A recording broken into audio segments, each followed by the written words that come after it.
Already Nirmala convent, పెళ్లి సందడి లాంటి ఫిల్మ్స్తో ఆడియన్స్ ముందుకు వచ్చిన రోషన్కి ఇంకా ఒక స్ట్రాంగ్ రికగ్నిషన్ మాత్రం రాలేదు. అలాంటి సిచ్యువేషన్లో స్వప్న సినిమాస్ లాంటి పెద్ద బ్యానర్తో కొలాబరేట్ అయి మంచి కాంటెంట్తో వస్తున్నారు అంటే ఈ సినిమా మీద ఆటోమేటిక్గా ఎక్స్పెక్టేషన్స్ క్రియేట్ అయ్యాయి. మరి నాకు ఈ సినిమా ఎలా అనిపించింది, ఎక్స్పెక్టేషన్స్ని రీచ్ అయ్యిందా లేదా అనేది తెలుసుకోబోయే ముందు మీరు మన ఛానల్ని ఖచ్చితంగా సబ్స్క్రైబ్ చేసుకోవాలి. ఎందుకంటే అందరికంటే ముందు రివ్యూస్ జెన్యూన్గా ఇచ్చేది మనమే కాబట్టి. Coming to the story line, Roshan alias Michael ఒక అస్పైరింగ్ ఫుట్బాల్ ప్లేయర్. తన ఫుట్బాల్ కెరియర్ని సీరియస్గా పర్స్యూ చేయడానికి ఒక పాయింట్లో ఒక వర్క్ చేయడానికి ఒప్పుకుంటాడు. ఆ వర్క్ ఏంటి? ఆ డెసిషన్ వల్ల మైకెల్ ఎలాంటి సిచ్యువేషన్స్లో ఇన్వాల్వ్ అయ్యాడు? ఎక్స్టర్నల్ ఫ్యాక్టర్స్ తన క్యారెక్టర్ని, తన డ్రీమ్స్ని ఎలా ఇంపాక్ట్ చేశాయి?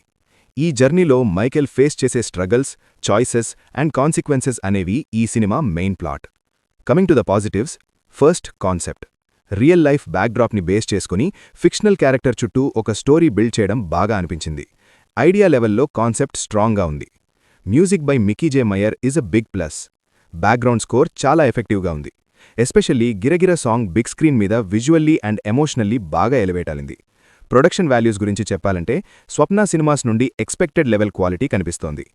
పీరియాడిక్ సెటప్ ఎక్కడా కూడా ఆర్టిఫిషియల్గా అనిపించదు.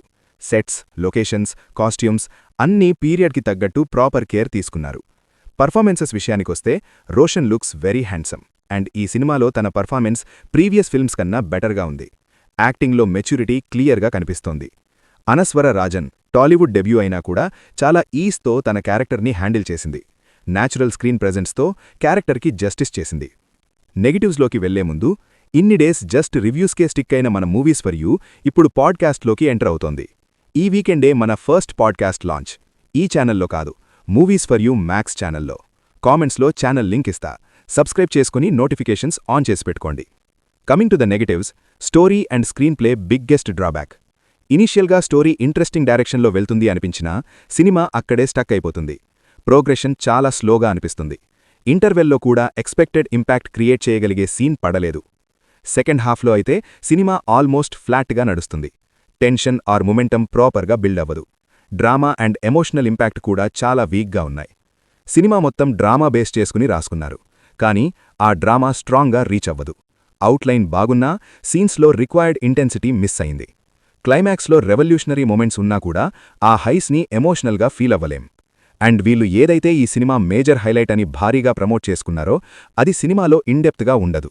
అదే బైరన్పల్లి విలేజ్, రజాకర్ మొమెంట్ అని ఏవో చెప్పి ప్రమోట్ చేశారు, బట్ ఏవీ కూడా అంత ఇంపాక్ట్ఫుల్గా అయితే ప్రెజెంట్ చేయలేదు.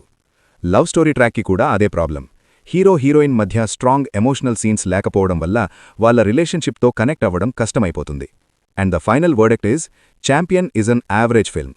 ఒక స్ట్రాంగ్ సెటప్తో సినిమా స్టార్ట్ అయినా కూడా అలా వెళ్లే కొద్దీ మొమెంటం కోల్పోతూ వెళ్ళింది.